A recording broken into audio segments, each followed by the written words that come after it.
نوجوان لڑکی نے جب مسجد میں طالب علم کے ساتھ رات گزاری۔ ہندوستان میں ایک نواب کی خوبرو لڑکی فسادات کے دوران ایک مسجد میں پناہ لینے داخل ہوئی تو دیکھا ایک نوجوان طالب علم درس و تدریس میں مشغول ہے۔ بغیر کوئی آہٹ کیے لڑکی چند ساتھ خاموش کھڑی رہی اور پھر طالب علم کے قریب چلی گئی۔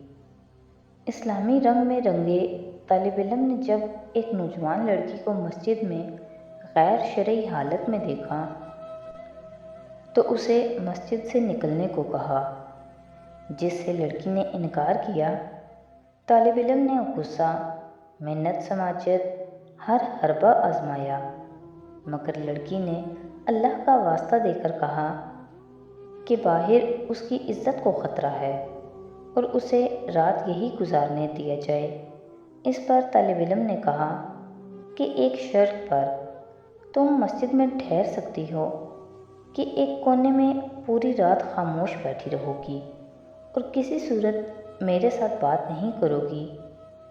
ادھر نوجوان طالب علم ہر تھوڑی دیر بعد اپنی ایک انگلی آگ پر رکھتا اور پھر وہ سسکیاں لے کر ہٹاتا۔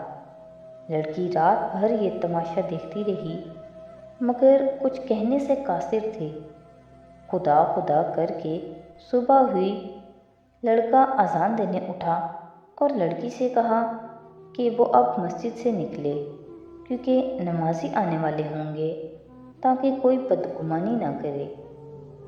لڑکی نے کہا ٹھیک ہے، مگر مجھے ایک بات بتا دیں کہ رات بھر آپ وقفے وقفے سے اپنی انگلی آگ پر کیوں رکھتے تھے؟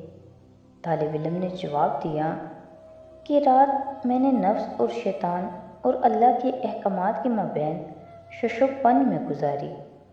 جب کبھی شیطان کا غلبہ ہوتا تو میری خواہش ابھرتی کہ اکیلی لڑکی ہے، اپنی خواہش کی تکمیل کر لوں، مگر جب دوزخ کا عذاب سامنے پاتا تو اپنی انگلی کو آگ پر رکھ کر یہ آزمائش کرتا کہ کیا اس آگ کو میں سہ پاؤں گا، مگر جلد ہی احساس ہو جاتا کہ ایک چھوٹی انگلی یہ تھوڑی سی آگ برداشت نہیں کر سکتی تو جہنم کی آگ میرے جسم کو کیسے بھسم کرے گی۔ وقت گزرتا گیا۔ نواب زادی کے لیے امیر سے امیر شخصیات کے رشتے آنے لگے مگر وہ ہر رشتہ ٹھکراتی رہی۔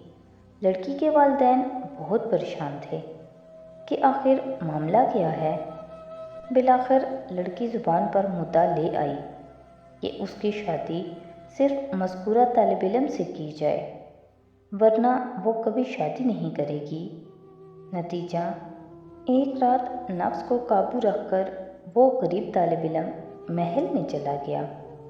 اگر ہم پوری زندگی اللہ اور رسول کے طور طریقوں پر گزاریں تو خالق کائنات ہمیں جنت کے محلات میں کیا مقام دیں گے۔